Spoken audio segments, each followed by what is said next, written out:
ಕೃತಿ, ಯಾಕಮ್ಮ ಮಗಳ ಏನಾಯಿತು? ಹಾಂ, ಎದಕ್ಕೆ ಇಷ್ಟೊಂದು ಸಿಟ್ಟಲ್ಲಿದೆಯಾ? ನನಗೆ ಯಾಕೆ ಇಮಿಡಿಯೇಟ್ ಆಗಿ ಆಫೀಸಿಗೆ ಬಾ ಅಂತ ಹೇಳಿದೆ? ಯಾಕಮ್ಮ ಏನಾಯಿತು? ಆಫೀಸ್ನಲ್ಲಿ ಏನಾದರೂ ಪ್ರಾಬ್ಲಮಾ? ಅಥವಾ ಯಾರಾದರೂ ಏನಾದರೂ ಅಂದ್ರ? ಏನಾಯ್ತು ಹೇಳಮ್ಮ. ಡ್ಯಾಡಿ, ನಾನು ಈ ಆಫೀಸ್ನಲ್ಲಿ ಇರ್ಬೇಕಂದ್ರೆ ಈ ಆಫೀಸ್ನಿಂದ ಒಬ್ಬರನ್ನ ನೀನ ಹೊರಗಡೆ ಹಾಕ್ಬೇಕು. ಹಂಗಂದ್ರೆ ಮಾತ್ರ ನಾ ಈ ಆಫೀಸ್ನಲ್ಲಿ ಇರ್ತೀನಿ. ಇಲ್ಲಾಂದ್ರೆ ನಾ ಆಫೀಸ್ನಲ್ಲಿ ಇರೋದಿಲ್ಲ, ಇಲ್ಲೂ ಇರೋದಿಲ್ಲ. ನಾ ಮತ್ತೆ ಸೀದಾ ಫಾರಿನ್ಗೆ ಹೋಗ್ಬಿಡ್ತೀನಿ ಅಷ್ಟೇ. ಯಾಕಮ್ಮ ಮಗಳ ಏನಾಯಿತು? ಯಾಕೆ ಇಷ್ಟೊಂದು ಸಿಟ್ಟು? ಏನಾಯಿತು? ಅದು ಯಾರು ಏನು ಅಂತ ಹೇಳು, ನಾನು ಅವ್ರಿಗೆ ವಿಚಾರಿಸ್ತೀನಿ. ಡ್ಯಾಡಿ, ನನಗೆ ಈ ಆಫೀಸ್ನಲ್ಲಿ ಬೆಲೆನೇ ಇಲ್ದಂಗೆ ಆಗ್ಬಿಟ್ಟಿದೆ. ಸಾಗರ್ ನನ್ನ ಜೊತೆ ಮಾತಾಡೋದೇ ಇಲ್ಲ ಅಂತಾನೆ. ನೀನೇ ತಾನೇ ಹೇಳಿದ್ದು ಸಾಗರ್ಗೂ ನನಗೂ ಇಬ್ಬರಿಗೂ ಮದುವೆ ಮಾಡಿಸ್ತೀನಿ ಅಂತಂದು. ಆ ಟಾಪಿಕ್ ಬಗ್ಗೆ ನೀವು ಮತ್ತೆ ಮಾತಾಡ್ತಾನೇ ಇಲ್ಲ. ಹಾಂ, ನಾನು ಎಷ್ಟು ಆಸೆ ಇಟ್ಕೊಂಡಿದ್ದೆ. ಫಾರಿನಿಂದ ನಾನು ವಾಪಸ್ ಇಲ್ಲಿಗೆ ಬಂದಿದ್ದ ಮೇನ್ ರೀಸನೇ ಸಾಗರ್ ಜೊತೆ ಇರಬೇಕು, ಸಾಗರನ ಮದುವೆ ಆಗಬೇಕು ಅಂತ. ನೀವು ನೋಡಿದರೆ ಆ ಟಾಪಿಕನ್ನು ಮಾತಾಡ್ತಾನೇ ಇಲ್ಲ. ಅಯ್ಯೋ, ಅಷ್ಟಕ್ಕೆಲ್ಲ ಬೇಜಾರಾದ್ರೆ ಹೆಂಗಮ್ಮ? ನೀನೇ ತಾನು ಹೇಳಿದ್ದು ನಾನು ಸಾಗರು 1-2 ಇಯರ್ಸ್ ಆರಾಮಾಗಿರ್ತೀವಿ, ಲವ್ ಮಾಡ್ಕೊ ಅಂತ. ಆರಾಮಾಗಿರ್ತೀವಿ, ಇನ್ನೊಂದು 2 ಇಯರ್ಸ್ ಆದಮೇಲೆ ನಾವು ಮದುವೆ ಆಗೋದು ಅಂತ ಅಂದಿದ್ದಲ್ಲ. ಅದಕ್ಕೋಸ್ಕರ ನಾನು ಸುಮ್ಮನೆ ಇದ್ದೆ ಅಷ್ಟೇ. ಇಲ್ಲ ಡ್ಯಾಡಿ, ಈ ತಿಂಗಳಲ್ಲಿನೇ ಅದು ಯಾವಾಗ ಮಾಡ್ತಿರೋ ಏನೋ, ಏನು ಮಾಡ್ತಿರೋ ನನಗೇನೂ ಗೊತ್ತಿಲ್ಲ. ಈ ತಿಂಗಳಲ್ಲೇ ನಂದು ಸಾಗರದು ಮದುವೆ ಮಾಡ್ಬೇಕು ನೀವು ಅಷ್ಟೇ. ಅದು ಇಲ್ಲ ಅಂದರೆ ನಾನು ಮಾತ್ರ ಇಲ್ಲಿ ಇರೋದಿಲ್ಲ, ಸೀದಾ ಫಾರಿನ್ಗೆ ಹೋಗ್ಬಿಡ್ತೀನಿ ಅಷ್ಟೇ. ಸರಿ ಆಯ್ತಮ್ಮ, ಇವತ್ತೇ ನಾನು ತೇಜಸ್ ಹತ್ರ ಮಾತಾಡ್ತೀನಿ ಮದುವೆ ಬಗ್ಗೆ, ನಿಂದು ಮತ್ತು ಸಾಗರಿಂದು. ಸರಿನಾ? ಇವಾಗಲಾದರೂ ಕೂಲಾಗಿರು. ಯಾಕೆ ಇಷ್ಟೊಂದು ಸಿಟ್ ಮಾಡ್ಕೋತಾ ಇದೆಯಾ?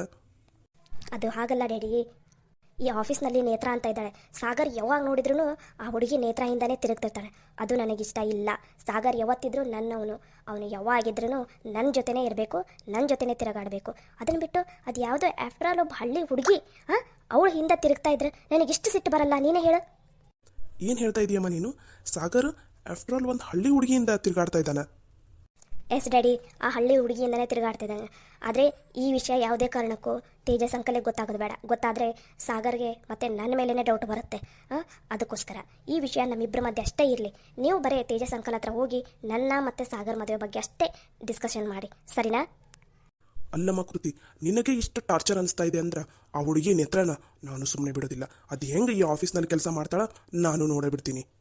ಹ್ಞೂ ಡ್ಯಾಡಿ, ಈ ಆಫೀಸ್ನಲ್ಲಿ ಎಲ್ಲರೂ ಬರೀ ನೇತ್ರ ನೇತ್ರ ನೇತ್ರ, ಯಾರು ಬಾಯಲ್ಲಿ ನೋಡಿದ್ರು ನೇತ್ರ. ಅವಳು ನನ್ನನ್ನೇ ಆಟಾಡಿಸ್ತಾಳೆ ಡ್ಯಾಡಿ. ಆಫ್ಟರ್ ಆಲ್ ಒಬ್ಬ ಎಂಪ್ಲಾಯಿ. ಅವಳು ಈ ಆಫೀಸಿಂದ ಬಾಸ್ ಹೆಂಡತಿ ಆಗೋಳು ನಾನು. ನನಗೆ ಆಟಾಡಿಸ್ತಾಳೆ ಅವಳು. ಅಷ್ಟು ಕೊಬ್ಬು ಇರಬಾರ್ದು ಅವಳಿಗೆ. ಅದಕ್ಕೆ ಡ್ಯಾಡಿ, ಅವಳು ಸೊಕ್ಕು ಮುರಿಸ್ಬೇಕಂದ್ರೆ ಅವಳನ್ನ ಈ ಆಫೀಸಿಂದ ಒದ್ದು ಓಡಿಸ್ಬೇಕು. ನೀನೇನು ಚಿಂತೆ ಮಾಡಬೇಡ ಮಗಳ, ಅವಳನ್ನ ಆ ಹುಡುಗಿನ ಈಗಿಂದೀಗಲೇ ಈ ಆಫೀಸಿಂದ ಓಡಿಸ್ತೀನಿ ಇರು. ಈಗಲೇ ಬೇಡ ಡ್ಯಾಡಿ. ಅಲ್ಲಮ್ಮ, ನೀನೇ ತಾನೇ ಹೇಳಿದ್ದು ಆ ಹುಡುಗಿನ ಈ ಆಫೀಸಿಂದ ಓಡಿಸು ಅಂತ. ಮತ್ತು ಇವಾಗ ಓಡಿಸ್ತೀನಿ ಅಂತಂದರೆ ನೀನೇ ಬೇಡ ಅಂತ ಇದೆಯಲ್ಲ. ಡ್ಯಾಡಿ, ಫಸ್ಟ್ ಮನೆಗೆ ಹೋಗಿ ತೇಜಸ್ ಅಂಕಲ್ ಹತ್ರ ಡಿಸ್ಕಷನ್ ಮಾಡಿ ನಂದು ಮತ್ತು ಸಾಗರ್ದು ಮದುವೆ ಡೇಟ್ ಫಿಕ್ಸ್ ಮಾಡಿ. ಆಮೇಲೆ ಅವಳಾಗವಳೇ ಈ ಆಫೀಸ್ ಬಿಟ್ಟು ಹೋಗ್ತಾ ಇರ್ತಾಳೆ. ಅವಳಿಗೆ ಹೆಂಗೆ ಹೊಟ್ಟೆ ಉರಿಸ್ತೀನಿ ಅಂದ್ರೆ ಅವಳಾಗವಳೆ ನನ್ನ ಕಾಲು ಬಿದ್ದು ತಪ್ಪಾಯ್ತು ಕೃತಿ, ಇನ್ನೊಂದು ಸಲ ನಿನ್ನ ತಂಟೆಗೆ ಬರೋದಿಲ್ಲ ನಾನು ಅಂತ ಹೇಳಿ ಹೋಗ್ತಾ ಇರ್ಬೇಕು ಅವಳು ಈ ಆಫೀಸ್ ಬಿಟ್ಟು. ಹಂಗೆ ಮಾಡ್ತೀನಿ ನಾನು. ಅಲ್ಲಮ್ಮ ಕೃತಿ, ಆಕಿನ ಈಗಿಂದೀಗಲೇ ಓಡಿಸಿದ್ರೆ ಆಯ್ತು ಬಿಡು. ಬೇಕಾದ್ರೆ ನೀನು ಆಮೇಲೆ ಇನ್ವಿಟೇಷನ್ ಕಾರ್ಡು ಕೊಟ್ಟು ಆಕಿನ ಹೊಟ್ಟೆ ಉರ್ಸಂತಿ ಅಂತ. ಇವಾಗ ಬೇಡ, ಇವಾಗ ಮೊದಲು ಅವಳನ್ನ ಆಫೀಸಿಂದ ಓಡಿಸೋಣ. No daddy, no. ಅವಳು ಹೆಂಗೆ ನಾನು ಹೊಟ್ಟೆ ಉರ್ಸಾಳ ದಿನ ಹಾಗೆ ನಾನು ಅವಳು ಹೊಟ್ಟೆನ ಉಡಿಸ್ಲೇಬೇಕು. ಅದಕ್ಕೋಸ್ಕರ ನೀವೇನು ಮಾಡ್ತೀರೋ ಏನು ಬಿಡ್ತೀರೋ ನನಗೆ ಗೊತ್ತಿಲ್ಲ. ಈ ಮಂತಲ್ಲಿನೇ ನಂದು ಮತ್ತು ಸಾಗರ್ದು ಮದುವೆ ಆಗಬೇಕು ಅಂದ್ರೆ ಆಗಬೇಕು ಅಷ್ಟೇ. ಸರಿ ಕೃತಿ, ನೀನು ಹೇಳ್ದಂಗೆ, ನೀನು ಇಷ್ಟಪಟ್ಟಂಗೆ ನಿಂದು ಮತ್ತು ಸಾಗರ್ದು ಇಬ್ಬರು ಮದುವೆನ ಡೇಟನ್ನ ಇದೇ ತಿಂಗಳಲ್ಲಿ ಫಿಕ್ಸ್ ಮಾಡೋ ಹಂಗೆ ನಾ ತೇಜಸ್ ಕೇಳ್ತೀನಿ, ಸರಿನಾ? Thank you daddy. It's okay ಅಮ್ಮ, ನಿನ್ನ ಖುಷಿ ಅಷ್ಟೇ ಇಂಪಾರ್ಟೆಂಟ್ ನನಗೆ, ಮತ್ತು ಯಾರೂ ಇಂಪಾರ್ಟೆಂಟ್ ಅಲ್ಲ, ಸರಿನಾ? ನೀವಾಗ ಏನೂ ಟೆನ್ಷನ್ ಮಾಡ್ಕೊಳ್ಳೋದಕ್ಕೆ ಹೋಗಬೇಡ.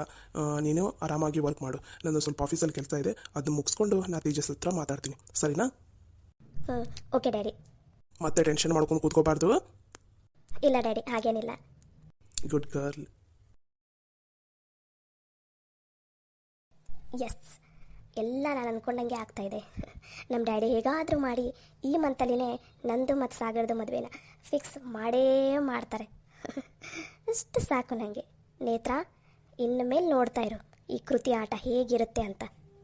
ನನಗೆ ಇಷ್ಟು ದಿನ ಆಟ ಆಡಿಸಿದೆಯಲ್ಲ ನೀನು, ಇನ್ನು ಮೇಲೆ ಈ ಕೃತಿ ಆಟ ಏನಂತ ಕಣ್ಣು ತೆಗೆದು ನೋಡು ನೀನು. ನೀನಷ್ಟೇ ಅಲ್ಲ, ನಿಮ್ಮ ಇಡೀ ಫ್ಯಾಮಿಲಿನೇ ನೋಡಬೇಕು ನನ್ನ ಆಟನ. ಹಾಗೆ ಮಾಡ್ತೀನಿ. ಇಲ್ಲಿ ಬರೀ ನಾನು ಒಬ್ಬಳೇ ಖುಷಿ ಪಟ್ಟರೆ ಹೇಗೆ? ಒಂದು ಸ್ವಲ್ಪ ಅವಳ ಹತ್ರ ಹೋಗಿ ಈ ವಿಷಯನ ಹೇಳಿ ಇನ್ನೂ ಹೊಟ್ಟೆ ಉರಿಸಿದ್ರೆ ಇನ್ನೂ ಚೆನ್ನಾಗಿರುತ್ತೆ.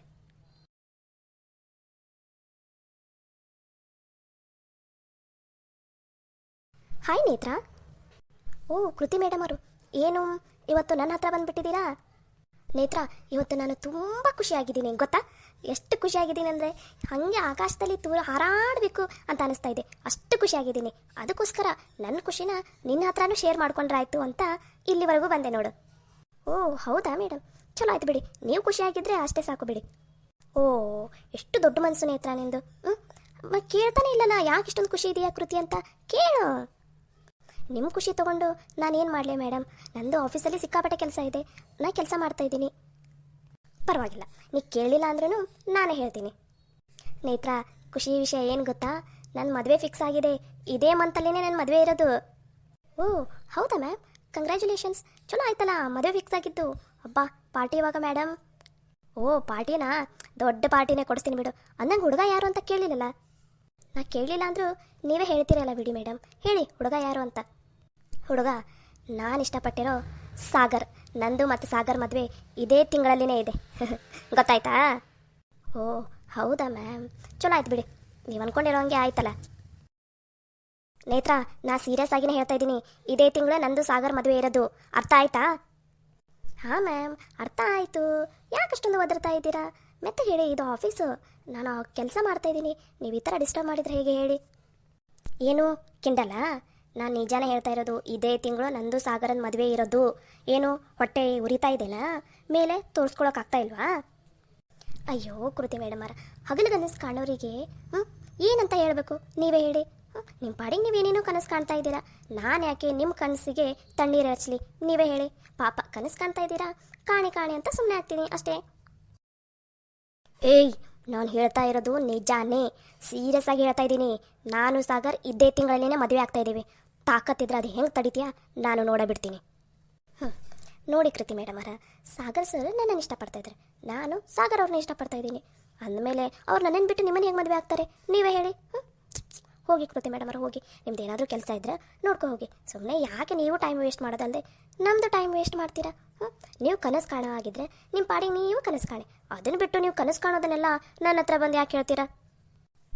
ಪಾಪ ಏನೋ ಕನಸು ಕಾಣ್ಕೊಂತ ಖುಷಿಯಾಗಿದ್ದೀರಾ, ಹೋಗಿ ಹಾಗೆ ಖುಷಿಯಾಗಿರಿ. ಸುಮ್ಮನೆ ನನ್ನ ಹತ್ರ ಮಾತಾಡಿ ಯಾಕೆ ಸಿಟ್ಟು ಮಾಡ್ಕೋತೀರಾ? ಅಲ್ಲಿ ನೋಡಿ ಸಿಟ್ಟು ನಮ್ಮನೆ ಮಾಡ್ಕೊಂಡಿದ್ದೀರಾ. ಅಯ್ಯೋ ಕೃತಿ ಮೇಡಮ್, ಇಷ್ಟೆಲ್ಲ ಟೆನ್ಷನ್ ಮಾಡಿಕೊಂಡು ಸಿಟ್ಟು ಮಾಡ್ಕೊಂಡ್ರೆ ನಿಮ್ಮ ಬ್ಯೂಟಿ ಎಲ್ಲ ಹಾಳಾಗೋಗುತ್ತೆ ತಾನೆ. ಅದು ಅಲ್ಲದೆ ಇಷ್ಟು ಕಷ್ಟಪಟ್ಟು ಬೆಳಿಗ್ಗೆ ಎದ್ದು ಮೇಕಪ್ ಎಲ್ಲ ಹಾಕೊಂಡು ಬಂದಿರ್ತೀರ. ಈ ಥರ ಸಿಟ್ಟು ಮಾಡ್ಕೊಂಡ್ರೆ ಮೇಕಪ್ ಎಲ್ಲ ಹಾಳಾಗೋಗ್ಬಿಡುತ್ತೆ ನೋಡಿ. ಹೋಗಿ ಹೋಗಿ ನಿಮ್ಮ ಕ್ಯಾಬಿನಲ್ಲಿ ಕೂತ್ಕೊ ಹೋಗಿ, ಇನ್ನೊಂದು ರೌಂಡ್ ಮೇಕಪ್ ಮಾಡ್ಕೊ ಹೋಗಿ. ಏ ನೇತ್ರ, ನನ್ನ ಹತ್ರ ಆಟ ಆಡಕ್ಕೆ ಹೋಗಬೇಡ ನೀನು. ನಾನು ಏನು ಹೇಳ್ತೀನಿ ಅದನ್ನೇ ಮಾಡೋದು. ನೋಡ್ತಾ ಇರೋ ಬೇಕಾದರೆ. ಅಯ್ಯೋ ಮೇಡಮರ, ಯಾಕೆ ಈ ಡೈಲಾಗ್ ಹೇಳ್ತೀವಿ ಪದೇ ಪದೇ? ಅದು ಅಲ್ಲದೆ ಕೈ ಯಾಕೆ ಎತ್ತೀರಾ? ಕೈ ಬೇರೆ ನೋವಾಗುತ್ತೆ. ಕೈ ಕೆಳಗಡೆ ಇಳಿಸಿ, ಕೆಳಗಡೆ ಇಳಿಸಿ ಮೇಡಮ್ ಕೈನ. Good girl. ನೋಡಿ ಕೃತಿ ಮೇಡಮರ, ನಿಮ್ದೇನು ಕೆಲಸ ಇಲ್ಲ ಅಂದ್ರೆ ನೀವು ಆಫೀಸ್ ಬಿಟ್ಟು ಹೊರಗಡೆ ಹೋಗ್ಬೋದಪ್ಪ, ಏನು ಬೇಕಾದರೂ ಮಾಡಿ. ಆದರೆ ನನ್ನ ಆಫೀಸಲ್ಲಿ ಸಿಕ್ಕಾಪಟ್ಟೆ ಕೆಲಸ ಇದೆ. ನನಗೆ ಕೆಲಸ ಮಾಡೋದಕ್ಕೆ ಬಿಡ್ತೀರಾ? ನನ್ನನ್ನೇ ಆಡ್ಕೋತೀಯಾ ನೀನು? ಅಯ್ಯೋ ಮೇಡಮರ, ನಾನು ಯಾಕೆ ನಿಮ್ಮನ್ನು ಆಡ್ಕೊಲಿ? ನೀವೇ ಬಂದು ನನ್ನ ಹತ್ರ ಆಡ್ಕೊಳ್ಳೋಂಗೆ ಮಾಡ್ತೀರಪ್ಪ. ಏನು ಹೇಳ್ಬೇಕು ಹೇಳಿ ನಾನು ನಿಮಗೆ? ಅಯ್ಯೋ ದೇವ್ರ, ಯಾಕೆ ಅಷ್ಟೊಂದು ಹುಚ್ಚು ನಿಮಗೆ? ಕೈಗೆ ಸಿಗದೆ ಇರೋದನ್ನು ಯಾಕೆ ಬೇಕು ಅಂತೀರಾ? ಸಾಗರ್ ಅವರೇ ನಿಮ್ಮನ್ನು ಇಷ್ಟಪಡ್ತಾ ಇಲ್ಲ ಅಂದಮೇಲೆ ಸುಮ್ಮನೆ ಯಾಕೆ ಅಷ್ಟೊಂದು ಹಗಲುಗನಸು ಕಾಣ್ತೀರಾ? ಆಮೇಲೆ ನಿಮ್ಮ ಮನಸ್ಸಿಗೆ ನೋವಾಗೋದು. ಲೇ, ಮದುವೆ ಫಿಕ್ಸ್ ಆಗುತ್ತೆ ಇದೇ ತಿಂಗಳಲ್ಲೇ ಅಂದ್ರೂ ನೀನು ನಂಬ್ತಾ ಇಲ್ಲಲ್ಲ? ಇನ್ವಿಟೇಷನ್ ಕಾರ್ಡ್ ಸಮೇತ ಬಂದು ತೋರಿಸ್ತೀನಿ ನಿನಗೆ. ಅವಾಗ ಈ ಕೃತಿ ಏನು ಅನ್ನೋದು ಅರ್ಥ ಆಗುತ್ತೆ ನಿನಗೆ. ಓ ಹೌದಾ ಮೇಡಮ್, ಸರಿ ಆಯಿತು ಬಿಡಿ. ಹಾಗಾದ್ರೆ ಇನ್ವಿಟೇಷನ್ ಕಾರ್ಡಲ್ಲಿ ಏನಂತ ಇರುತ್ತೆ? ನೀವು ಕೃತಿ ವೆಟ್ಸ್ ಸಾಗರ್ ಅಂತ ಇರುತ್ತಾ, ಅಥವಾ ನೇತ್ರ ವೆಟ್ಸ್ ಸಾಗರ್ ಅಂತ ಇರುತ್ತಾ? ಎರಡನೇದೇ ಚೆನ್ನಾಗಿದೆ ಅಲ್ವಾ? ಎರಡನೇದೇ ಇರುತ್ತೆ. ಲೇ, ಅತ್ತಿಯಾಗಿ ಆಡ್ತಾ ಇದೆಯಾ ನೀನು? ಇದ್ರ ಪರಿಣಾಮನ ಮುಂದೆ ನೀನೇ ಅನುಭವಿಸ್ಬೇಕಾಗತ್ತೆ. ಅಯ್ಯೋ ಹೋಗಿ ಮೇಡಮರ, ಇಂಥ ಗುಡ್ಡ ಬೆದರಿಕಿನ ಕೇಳಿ ಕೇಳಿ ನೋಡಿ ನೋಡಿ ಸಾಕಾಗಿ ಹೋಗ್ಬಿಟ್ಟಿದೆ. ಬೇರೆ ಏನಾದರೂ ಇದ್ದರೆ ಹೇಳ್ಬೋದು ಬೇಕಾದರೆ. ಎಷ್ಟು ಹಾರಾಡ್ತಾ ಇದೆಯಲ್ಲ ನೀನು. ಹಾರಾಡು. ನಿನ್ನ ಸೊಕ್ಕನ್ನು ಅದು ಹೆಂಗೆ ಇಳಿಸ್ಬೇಕಂತ ನನಗೆ ಚೆನ್ನಾಗಿ ಗೊತ್ತಿದೆ. ಟೈಮ್ ಬರಲಿ, ಅವಾಗ ಮಾಡ್ತೀನಿ ನನಗೆ. ಸರಿ ಹೋಗಿ ನಿಮ್ಮ ಕ್ಯಾಬಿನಲ್ಲಿ ಕೂತ್ಕೊಂಡು ಇನ್ನೊಂದು ಸಲ ಹಗಲುಗನಸು ಕಾಣಿ, ಸರಿನಾ? ನನ್ನ ಬಗ್ಗೆನ ಆಡ್ಕೋತಿಯಲ್ಲ, ನೋಡ್ತಾ ಇರು. ಈ ಕೃತಿ ಅಂದರೆ ಏನು ಅಂತ ತೋರಿಸ್ತೀನಿ ನಿನಗೆ. ಬರೀ ಹಗಲುಗನಸು ಕಾಣೋದೇ ಆಯಿತು ಇವ್ರದ್ದು. ಇವ್ರ ಜೊತೆ ಮಾತಾಡ್ಕೊತ ನಿಂತ್ಕೊಂಡು ನನ್ನ ಕೆಲಸ ಮಾಡೋದು ಹಾಗೆ ಉಳೀತು. ಸಾಗರ್ ಸರ್ ಕೇಳೋಷ್ಟಿಗೆ ಈ ಪ್ರಾಜೆಕ್ಟನ್ನು ಕಂಪ್ಲೀಟ್ ಮಾಡಬೇಕು. ಇವರೊಬ್ಬರು ಬಂದು ನನ್ನ ಟೈಮ್ ಎಲ್ಲ ವೇಸ್ಟ್ ಮಾಡಿಬಿಡ್ತಾರೆ.